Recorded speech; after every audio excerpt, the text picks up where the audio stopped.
saya Bianto Karnanto, mahasiswa program studi Pendidikan Bahasa dan Sastra Indonesia semester 3. Kali ini saya akan menceritakan salah satu sastra lisan dari Jawa Timur, Tembang Dolanan, yaitu lagu dan permainan tradisional Cublak-Cublak Suweng.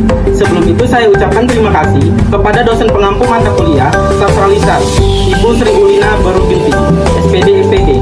Mari kita masuk ke pembahasannya. Mari kita pahami singkat apa itu sastra lisan. Sastra lisan adalah karya sastra yang diturunkan secara turun-temurun lewat ucapan, nyanyian, atau permainan tanpa ditulis terlebih dahulu.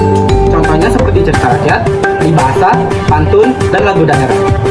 Cublak-Cublak Suweng termasuk sastra lisan karena diajarkan dari mulut ke mulut melalui nyanyian dan permainan rakyat yang masih dimainkan hingga kini. Permainan ini sudah dikenal sejak ratusan tahun lalu, menjadi hiburan sekaligus sarana belajar nilai kehidupan.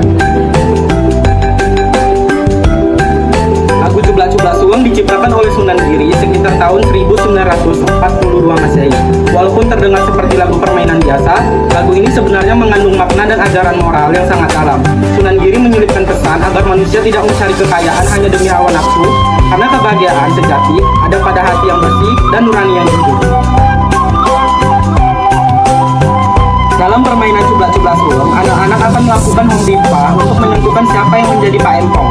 Pak Empong berbaring tengkurap di tengah lingkaran, sementara teman-temannya duduk melingkar dan membuka telapak tangan di atas punggungnya.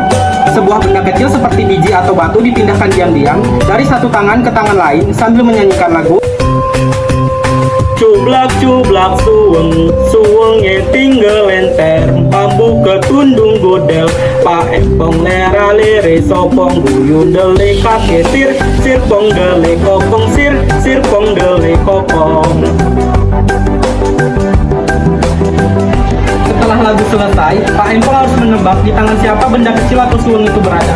Biasanya anak yang tidak bisa menahan tawa adalah yang menyembunyikan suweng tersebut. Permainan ini bukan hanya seru, tetapi juga melatih ketelitian, kesabaran, dan kejujuran. Nah, di balik lagu ini, terdapat makna filosofis yang mendalam. Cublak-Cublak Suweng bermakna mencari-cari suweng atau anting, melambangkan manusia yang mencari hakikat Tuhan dalam dunia materi. Lalu, suweng tinggal lenter, artinya antingnya berserakan, menggambarkan bahwa Tuhan ada di mana-mana, menyelimuti seluruh alam.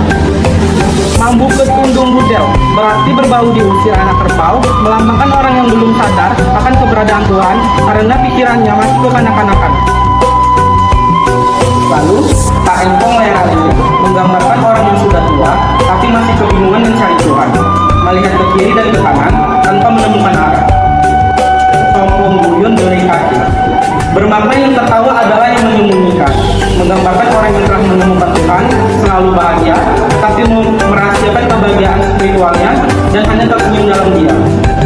Lalu, sir-sirpong dele kopong berarti rahasia kekosongan dalam kedelai kopong. Seseorang yang sudah mencapai kesadaran tinggi, hatinya kosong dari nafsu duniawi dan bersatu dalam rahasia Tuhan. Dari makna-makna tersebut, kita dapat belajar bahwa harta dan kesenangan duniawi tidak akan berarti tanpa hati yang bersih. Segala sesuatu harus dilakukan dengan keikhlasan dan ketulusan, sebab kebenaran sejati hanya dapat dirasakan oleh mereka yang hatinya murni. Demikian cerita tentang Cublak-Cublak Suweng, sebuah warisan budaya dan sastra lisan Jawa yang patut kita lestarikan agar tetap hidup di tengah generasi muda. Mari kita jaga dan mainkan kembali permainan tradisional Indonesia, karena di balik kesederhanaannya tertimpa nilai moral dan spiritual yang sangat berharga. Sekian dari saya.